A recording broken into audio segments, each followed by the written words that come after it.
ہم خدا کو کیا کہتے ہیں؟ الحمدللہ رب العالمین الرحمن الرحیم.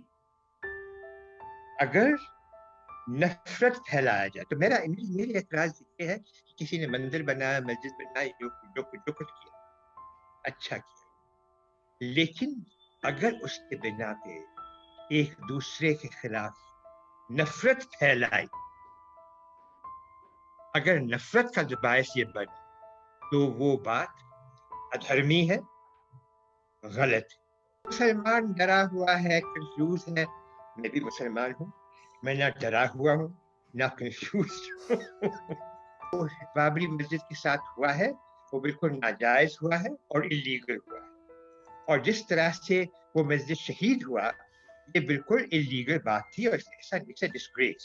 1948 سے وہ رام مندر کے طور پہ ہی استعمال ہو رہا تھا. صرف یہ تھا کہ تالا تھا. وہ تالا جو تھا وہ راجیو گاندھی جب وزیر اعظم تھے تب کھولا گیا، اور وہ ایک عدالت کے فیصلے سے. اب راجیو کا جہاں تک تعلق ہے، کیونکہ میں ان کو اچھی طرح سے جانتا تھا، ان سے بات کرتا تھا، ان کو مشورہ بھی دیتا تھا، خاص طور سے بابری مسجد کے بارے میں. تو یہ خیال تھا کہ مسجد بھی بنے اور مندر بھی وہاں بنے، اور دونوں کو وہاں ساتھ ساتھ رہنے کا موقع ملے، ساتھ ساتھ عبادت کرنے کا بھی موقع ملے. اور آپ کو پتا ہوگا کہ یہ ریکارڈ کی جو بلڈنگ پہلے وہاں ہوتی تھی 1855 سے پہلے، اس میں اکثر پوجا بھی ہوتی تھی اور عبادت مسلمانوں کی بھی ہوتی تھی. اگر سپریم کورٹ کی بات ہے، میڈیا کی بات ہے، پارلیمنٹ کی بات ہے، یہ سب یاد رکھیے جواب دہ ہے.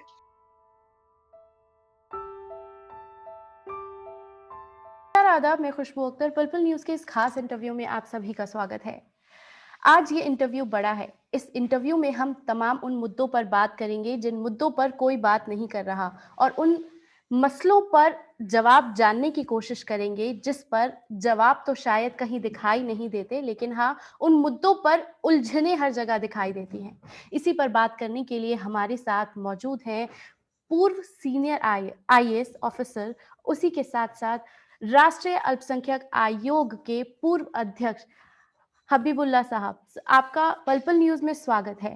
میرا پہلا سوال آپ سے یہ ہے کہ 100 دن سے زیادہ کسان آندولن ہو چکا ہے، لیکن اس کے باوجود کوئی حل نکلتا ہوا نظر نہیں آ رہا ہے. کیسے دیکھتے ہیں آپ؟ اس میں تو یہ ایک بات ہے جس میں سرکار پوری طرح سے جانکاری ہے اس کو، اور جو کسان ہیں ان نے بار بار اپنی جو بات ہے اس کا اظہار کیا ہے. ان کی مانگیں جو ہیں وہ تو واضح ہیں. سرکار کو اب وہ مانگیں ماننے کی دیری ہے.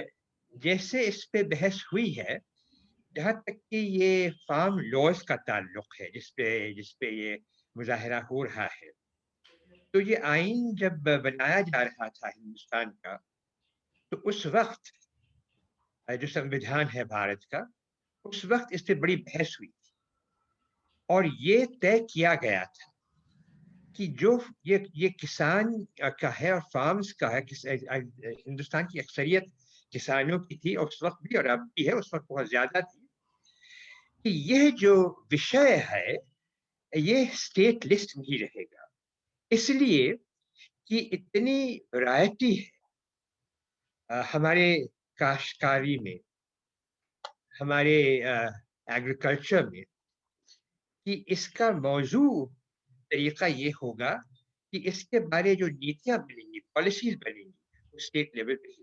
اس کی بحث ہوئی تھی کہ اسٹیٹ کے اندر بھی بہت ہی ڈائیورسٹیز ہیں، تو لیکن اس وقت طے ہوا تھا کہ کم سے کم اسٹیٹ پہ ہونا چاہیے. لہذا یہ جو ہمارا سنسد ہے، پارلیمنٹ ہے، سینٹرل پارلیمنٹ ہے، اگر اس کی طرف سے یہ قانون نکلے ہیں، یہ فارم لاز جس کو کہا جا رہا ہے، تو یہ کیا آئین کے مطابق بھی ہے کہ نہیں ہے؟ اور اگر آئین کے مطابق ہے، پھر بھی جن لوگوں کا سب سے زیادہ اس کا سب سے زیادہ اثر ہونے والا ہے، جو کسان ہیں، उनसे मशवरा हुआ कि नहीं हुआ? उनमें से कुछ लोगों से मशवरा हो गया, तो फिर तो हमने कहा कि अब मशवरा हो गया, ये मशवरा नहीं हुआ। में ज़ाहिर है कि ये जो बदलाव लाने की कोशिश की जा रही है, ये बहुत ही रेडिकल बदलाव है। मैं नहीं कहता हूँ कि ये गलत बदलाव है, लेकिन जिन पे सबसे ज़्यादा इसका असर हो रहा है, कम से कम कि इसमें राय लेने की ज़रूरत है। अब बदकिस्मती से ऐसा कॉन्फ्रंटेशन हो गया कि अब इसका आपने जो उलझने की बात की थी, तो इसके सुलझाने का जो रास्ता है, वो मुश्किल दिखता है, लेकिन मेरे ख़्याल में मुश्किल नहीं। क्यों नहीं मुश्किल है? खुशकिस्मती से हमारे पास आईन है, खुशकिस्मती से हम एक जमहूरी निज़ाम है। इसकी आलोचना भी होती रहती है, आप जानते हैं, और वो होनी भी चाहिए कि काफ़ी हम काफ़ी जमहूरी हैं कि नहीं हैं, काफ़ी लोकतांत्रिक हैं या नहीं हैं। ये एक लोकतंत्र में एक ऐसी बहस होती रहती है, और ये कोई हमें कमज़ोर नहीं करती है, हमें और भी ताकतवर करती है। ऐसी बहस होनी रहेगी। लेकिन आखिर में जो भी रास्ता अपनाती है सरकार, वो उस खित्ते से मुशावरत के बाद, मशवरे के बाद, जिस खित्ते पे इसका सबसे ज़्यादा असर पड़ता है। इसका ये मतलब नहीं कि मेरे जैसे आईएएस ऑफिसर्स ही आपको बताएँगे कि ये रास्ता है, तो आप वो अपनाइए। नहीं, जिनको असर हुआ है इस कानून से सबसे ज़्यादा, उनसे बातचीत करके, उससे मशवरा करके तो तब कानून बनाइए। जनाब, ज़ाहिर है कि जो पुराना कानून था, उसमें बहुत सारी कमज़ोरियाँ हैं। मैं खुद जानता हूँ, मैं सरकार में रह चुका हूँ, इसका इसका प्रशासन किया है, कमज़ोरियाँ हैं। लेकिन उसकी जगह नई बात क्या आएगी, वो बातचीत के बगैर, मशवरे के बगैर नहीं होनी चाहिए, और ख़ास तौर से एक जमहूरी निज़ाम। जनाब, मेरा आपसे ये सवाल है कि लगातार 2014 के बाद एक तस्वीर बदली है। उसके बाद ये सवाल तो लगातार एक लंबे अरसे से उठ रहा है कि मुसलमान डरा हुआ है। अभी हमने बीते दिनों बात किया था सरवर चिश्ती साहब से। उन्होंने भी साफ तौर पे कहा कि मुसलमान डरा हुआ नहीं है, वो कन्फ्यूज़ है। लेकिन सवाल ये उठता है कि एक लंबे दौर के बावजूद जब मुसलमान डरा हुआ है या कन्फ्यूज़ है, ये जो तमाम लोग हैं, जो हमारे धर्म गुरु हैं, जो पूरा मेजॉरिटी में है, जो जो फैसले लेने के हक में रहते हैं, उन लोगों ने अब तक ऐसा क्या किया जो अब तक ये सिचुएशन सँभलने की जगह बिगड़ती जा रही है, और हर बार यही कहा जाता है कि मुसलमान डरा हुआ है, कन्फ्यूज़ है। कैसे देखते हैं आप इसे? देखिए, मुसलमान डरा हुआ है, कन्फ्यूज़ है, मैं भी मुसलमान हूँ। मैं ना डरा हुआ हूँ, ना कन्फ्यूज़्ड हूँ। मैं पूरी तरह से बिल्कुल ही मेरे मेरे मेरे मन में स्पष्ट है कि कैसे कैसे मैं अपने जो नागरिक हुकूक हैं, उनको मैं हासिल कर सकता हूँ, कैसे हासिल करूँ, मेरे लिए, अपनों के लिए, औरों के लिए जो माँगे। हाँ, लेकिन ये बात ठीक है, और इसीलिए अभी हाल में एक कॉन्फ्रेंस हुआ था जी। लोगों का, जिसमें उन्होंने हर एक बहुत लोगों ने कहा था कि ये मुश्किल है, वो मुश्किल है। तो एक ख़्याल है लोगों में, आप कन्फ्यूज़न की बात करते हैं। हमें यहाँ देशवासी होने, नागरिक होने के नाते क्या हक है? हुँ। हमारे हमारे जो हुकूक हैं, वो हिंदुस्तान के आइन के अंदर वाज़ेह किए गए हैं, स्पष्ट। अगर हमें उन हुकूक को हासिल करने में कोई दुश्वारी हासिल हो रही है, दुश्वारी का सामना करना पड़ रहा है, तो हमारा फ़र्ज़ बनता है कि हम अपनी आवाज़ बुलंद करें। न सिर्फ़ हमारा फ़र्ज़, लेकिन जो भी ऐसे नागरिक हैं, उनका धर्म कुछ भी है, मज़हब कुछ भी हो, मुसलमान हों, हिंदू हों, ईसाई हों, पारसी हों, सिख हों, जो भी हो, और माशाअल्लाह से सबसे ज़्यादा जो माइनॉरिटीज़ बड़ी हैं, इसी देश में हम पाते हैं। ये इस देश का की दौलत है। लेकिन फिर हमें एक-दूसरे का साथ देना चाहिए कि अगर हमारे हुकूक में कोई इन्फ्रिंजमेंट हो रहा है, कि कोई रुकावट आ रही है, तो फिर वो हुकूक के हमें हासिल करने में हर एक को साथ खड़े होके लड़ना है। लड़ने का ये मतलब नहीं है कि वो हथियार उठाना है। लड़ने का ये मतलब है कि जो हमारे हमारे हमारे हाथ में संविधान ने, कानून ने, रूल ऑफ लॉ हमारे यहाँ है, उसने हमारे हाथ में जो ताकत दी है हम इस्तेमाल करें। और उसमें मैं आपको मिसाल भी दे सकता हूँ। एक तो है इलेक्शन, वोट डालने का, दूसरा है आरटीआई है, तीसरा है जो खत्ते हैं सरकार के, पंचायत से लेके केंद्रीय सरकार तक, क्या हम उसका इस्तेमाल कर रहे हैं? ये हमसे पूछना है ना। क्या उसमें से, जैसे आप कहते हैं कि कुछ कुछ लोग हैं जो चाहते हैं कि कुछ खास कुछ सहूलियात मिलने चाहिए किसी अक़लियत को कि या किसी नहीं, क्यों मिलने चाहिए? जो हमारे पास आईन में इख्तियारात हैं वो हमारे लिए काफी, और ये हासिल हुए हैं आईन में पूरी तरह से बहस होने के बाद। और अगर हम उसमें कोई तरमीम चाहते हैं तो हम ऐसी सरकार लाए, तरमीम लाए। लेकिन फिर वो तरमीम जो होगी वो जो आम हिंदुस्तानी मांगता समझता कि ये जायज है तो वो होगी, ना कि मैं चाहता हूँ वजाहत हबीबुल्लाह, मैं चाहता कि ये होना चाहिए तो होना चाहिए, क्यों होना चाहिए? तो ये चीजें हैं और ये हमारे लोकतंत्र की ताकत है और मुझे यकीन है। इसीलिए मैं कहता हूँ कि इसमें हो सकता है कि किसी एक नीति से, जैसे ये लव जिहाद का लफ्ज आजकल इस्तेमाल होने में शुरू हुआ। अब लव जिहाद, अगर जिहाद आप बड़े प्यार से करना चाहते हैं तो इसमें क्या बुरा है? पर ये ऐसी ऐसी वैसी बातें शुरू हो जाती। तो अगर इस किस्म की बातें हो रही हैं और कोई कानून उसके बारे में पास कर रहा है तो हाँ, उसको चुनौती दीजिए, उसको चैलेंज कीजिए, और चैलेंज किया भी है। और इलाहाबाद हाई कोर्ट ने कई फैसले भी दिए हैं इसके बारे में। लिहाजा हमें घबराने की जरूरत नहीं है, लेकिन क्या हमें करना है वो ये है कि खड़े होने की जरूरत जरूर है कि हमारा नाजायज फायदा कोई ना उठाए, लेकिन जो हमारे जायज मांगे हैं वो सुनी जाए। इसी के साथ जब आपने लव जिहाद की बात की है तो बाबरी मस्जिद वर्डिक्ट पर भी मैं आपसे सवाल पूछना चाहूँगी। बाबरी मस्जिद वर्डिक्ट के, क्योंकि आपने ये पूरा का पूरा केस देखा, वर्डिक्ट देखा, और उसके बाद आप क्या इम्पैक्ट देखते हैं हमारे समाज में? क्योंकि राम मंदिर बन रहा है, चंदा लिया जा रहा है।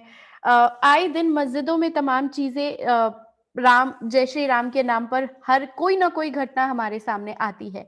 तो आपको क्या लगता है कि इस वर्डिक्ट के बाद क्या हिंदू राष्ट्र की तरफ ये समाज आगे बढ़ रहा है, जिसमें नफ़रत के नाम पर मुसलमानों को ही निशाना बनाया जाएगा? या ये वर्डिक्ट अब किसी पॉज़िटिव वे में जाएगा, जहाँ पर हम नफ़रतों के उस दौर में शायद थोड़ा साँस लेने में सुकून का एक पल ढूँढ पाएँगे? देखिए, वो मैं उस मीडिएशन कमेटी में ये था जी, जो बनाई गई थी। सर्वोच्च न्यायालय ने एक जी। मीडिएशन कमेटी बनाई थी। मैं उसमें तो मेंबर नहीं था, लेकिन मुझे मशवरा करते रहे जस्टिस खलीफुल्लाह वगैरह जो थे उसमें, ये श्री श्री आदि जो अच्छे अच्छे लोग थे उसमें थे। और उसमें मुझे बुलाया जाता था मीटिंग में। हम कई दफा उसमें मीटिंग में गए और अपना मशवरा दिया। इसमें सर्वोच्च न्यायालय ने ये भी कहा कि जो बाबरी मस्जिद के साथ हुआ है वो बिल्कुल नाजायज हुआ है और इलीगल हुआ है, और जिस तरह से वो मस्जिद शहीद हुआ ये बिल्कुल इलीगल बात थी और ऐसा इट्स डिस्ग्रेस। लेकिन उसके बाद खैर जो फैसला हुआ उस पर बहस हो सकती है कि लीगली उसमें क्या क्या कमजोरी थी या नहीं थी। लेकिन उधर एक मंदिर बन रहा है, बड़ी अच्छी बात है। मुबारक हो उन लोगों को जो मंदिर वहां बना रहे हैं। और साथ-साथ जैसे आपको पता है, कुछ ऐसे मुसलमान हैं जो अलग से लोगों से साथ लेके एक मस्जिद भी बना रहे हैं, जहाँ अस्पताल भी होगा और मेडिकल कॉलेज भी होगा, बाकी चीज़ें हैं। इसमें बहस हो सकती है कि ये अच्छी चीज़ है या बुरी चीज़ है, लेकिन उससे हमें क्या घबराने की क्या ज़रूरत है? लेकिन उसका उसका बहाना लेके एक-दूसरे के खिलाफ नफ़रत फैलाना, इस पर मुझे ऐतराज़ ज़रूर है। इस पर मुझे ऐतराज़ है।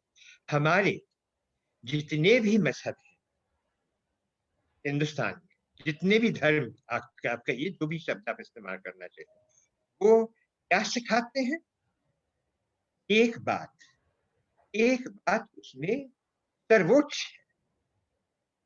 वो एक शब्द में मैं आपको बताता हूँ, करुणा। करुणा एक वैदिक ख्याल है, एक ख्याल है, एक सिद्धांत है, आप उसको जो कुछ भी कहें।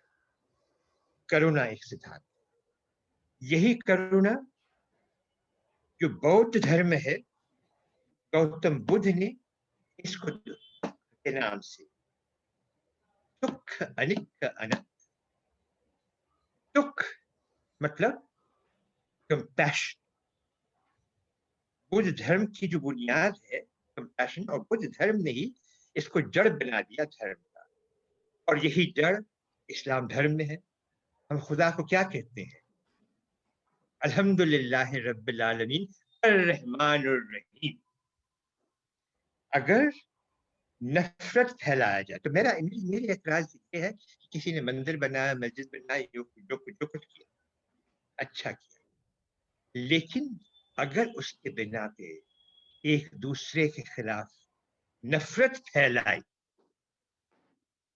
अगर नफरत का जो बायस ये बना, तो वो बात अधर्मी है, गलत है, और इसका मुकाबला हमें करना है।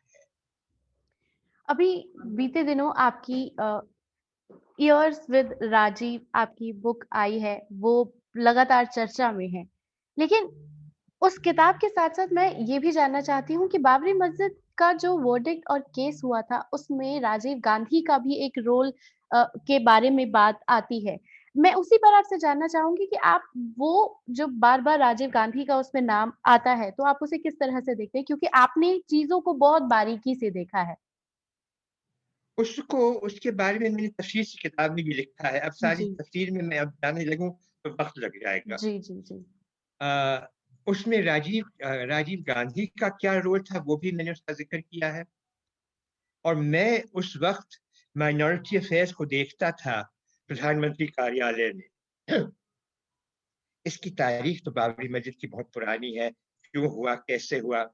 मैंने इसमें मैंने ज़ाहिर करने की कोशिश की कि ये मसला तब बना था 1855 में, जब अंग्रेज़ सोच रहा था कि वो अवध जो सबसे अमीर सूबा था मुगलिया सल्तनत का, उसके ऊपर कैसे वो कब्ज़ा कर सके, तो उसमें मैंने डिस्कस किया, वो उसमें मैं जाऊँगा। लेकिन 1947 में देश के बँटवारे के बाद हमें पता है कि ये मामला फिर इसकी क्राइसिस हुई, और अदालत ने फैसला किया था और स्टे ऑर्डर दे दिया था, और उस मस्जिद पे ताला लगा दिया गया। ताला तो लगा दिया गया था, लेकिन उसमें पूजा होता था, वो राम मंदिर के तौर पे इस्तेमाल हो रहा था। ये ख़्याल रखिए कि 1948 से वो राम मंदिर के तौर पे ही इस्तेमाल हो रहा था। सिर्फ़ ये था कि ताला था। वो ताला जो था, वो राजीव गांधी जब वज़ीर-ए-आज़म थे तब खोला गया, और वो एक अदालत के फैसले से। उसमें राजीव का जहाँ तक कि रोल था वो मैंने वाज़ेह किया है, उसको उसके बारे में पता नहीं था। लेकिन ये ठीक है कि उसके ज़माने में हुआ, और पूरी ज़िम्मेदारी उसने उसके लिए ली। लेकिन आगे जाते होते हुए ये इधर अब राजीव का जहाँ तक ताल्लुक है, क्योंकि मैं उनको अच्छी तरह से जानता था, उनसे बात करता था, उनको मशवरा भी देता था, ख़ास तौर से बाबरी मस्जिद के बारे में। तो ये ख्याल था कि मस्जिद भी बने और मंदिर भी वहाँ बने, और दोनों को वहाँ साथ-साथ रहने के का मौका मिले, और साथ-साथ इबादत करने का भी मौका मिले। और आपको पता होगा कि ये record, it's a matter of record, कि जो बिल्डिंग पहले वहाँ की होती थी 1855 से पहले, उसमें अक्सर पूजा भी होती थी और इबादत मुसलमानों की भी होती थी। ये नवाब के ज़माने में, और इसका रिकॉर्ड है, गैजेट ऑफ इंडिया में है ये रिकॉर्ड। खैर उसमें जाते हुए ये हमारे जो रिलीजियस इंस्टीट्यूशन, ये बनने चाहिए मोहब्बत और प्यार के इदारे, नफ़रत के। अगर नफ़रत के बन गए तो ना वो मस्जिद रहा, ना मंदिर रहा। आपने भगवान की मूर्ति ज़रूर रखी, नमाज़ ज़रूर वहाँ पढ़ी, लेकिन वो ना मस्जिद रहा, ना मंदिर रहा। कबीर की बात सुन ली। बिल्कुल साहब।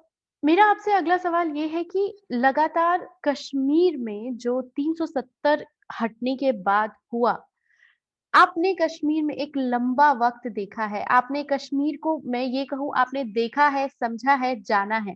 लेकिन अब जब 370 लागू कर दिया गया और वहाँ की जो तस्वीर बदली है, आप उसे किस तरह से देखते हैं? क्योंकि बातें बहुत होती हैं, हम लोगों ने वहाँ के लोगों से भी बात की है, हम हमारे सामने हर वो तस्वीर है, हम ग्राउंड रिपोर्ट भी करके वहाँ से आए।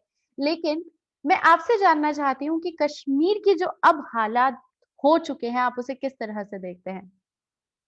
देखिए, मेरा मेरा आपका जवाब ही दूँगा, जो आपने मुझे पहले पूछा था, जी, फार्म लॉज़ के बारे में। जी। फार्म लॉज़ का असर किसानों पे पड़ रहा है। बगैर किसानों से पूछे आपने कानून बना दिया। हुँ, आर्टिकल 370 का मतलब जम्मू कश्मीर के रहने वालों के साथ बाशिंदगान आर्टिकल जम्मू कश्मीर के। हुँ, इसमें ये सवाल नहीं था हुँ, कि वो हिंदुस्तानी हैं या गैर हिंदुस्तानी हैं। हुँ, उनका हिंदुस्तानी होना ये तो साबित है। हुँ, इसमें कोई सवाल ही नहीं है। उस हिंदुस्तान में ही उनके कोई कुछ खास सहूलियात हैं या नहीं है।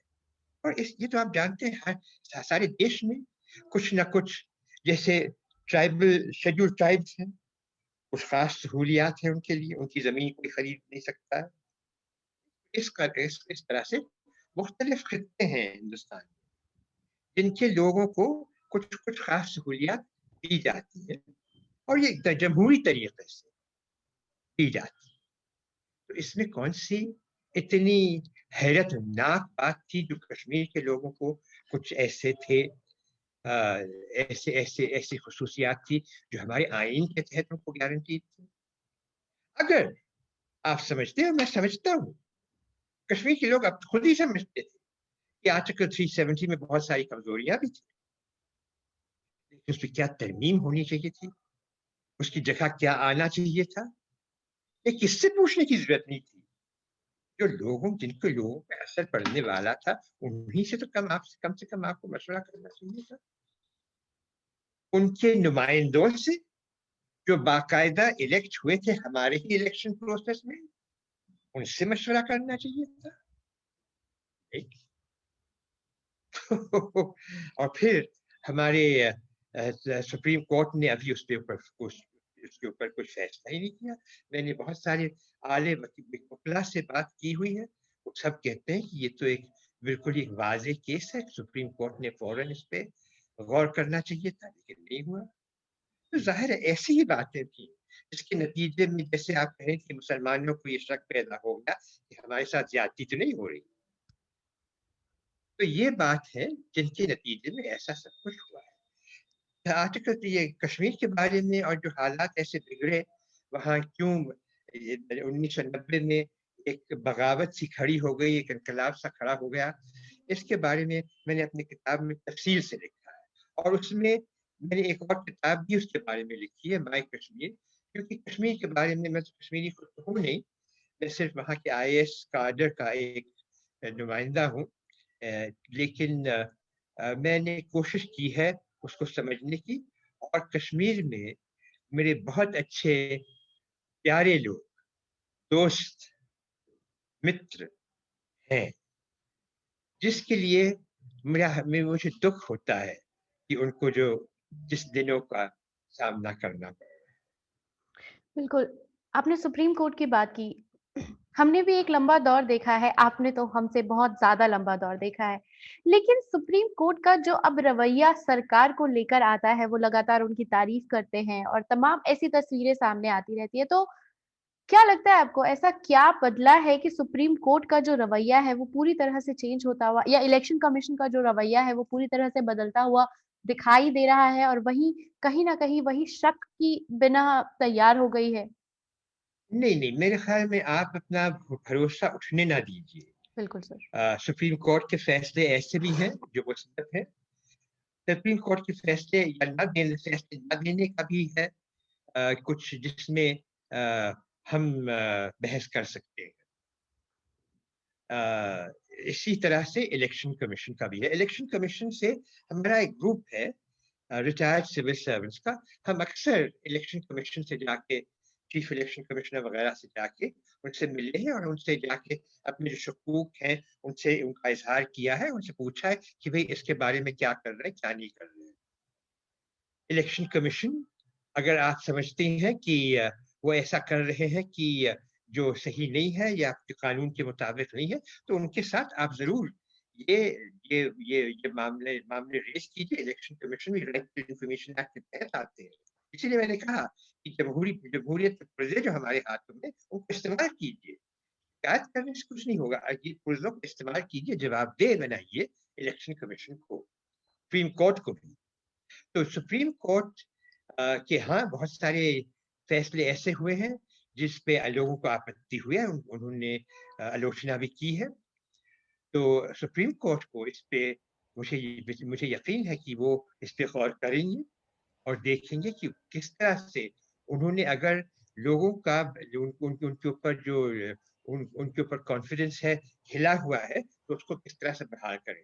लेकिन अगर सुप्रीम कोर्ट की आप आलोचना कर रहे हैं, तो ये भी देखिए कि जो हाई कोर्ट्स हैं, सेशंस कोर्ट्स हैं, अभी जो वो बैंगलोर की बच्ची के बारे में जो सेशन कोर्ट ने फैसला किया है, ऐसा नहीं है।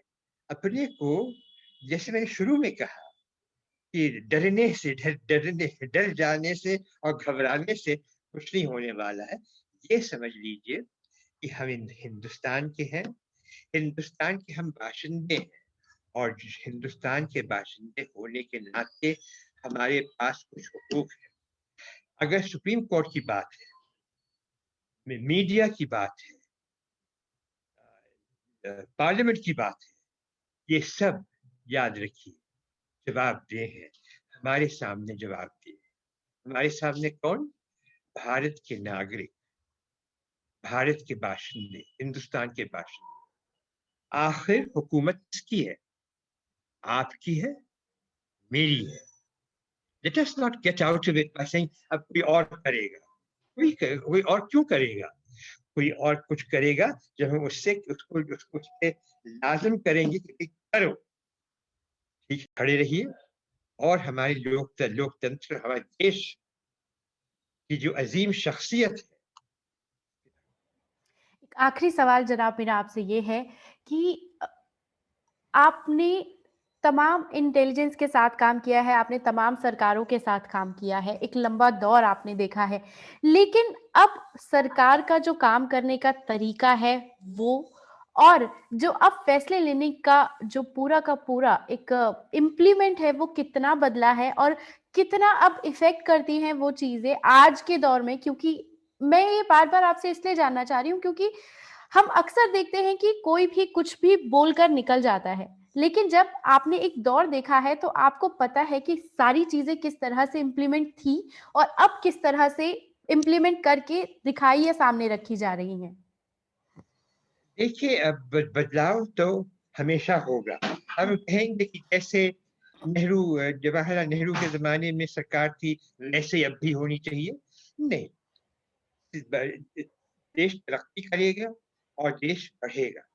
कुछ लोग ये कह रहे हैं कि जो हिंदुस्तान हमारा हिंदुस्तान था, वो तो अब रहा ही नहीं।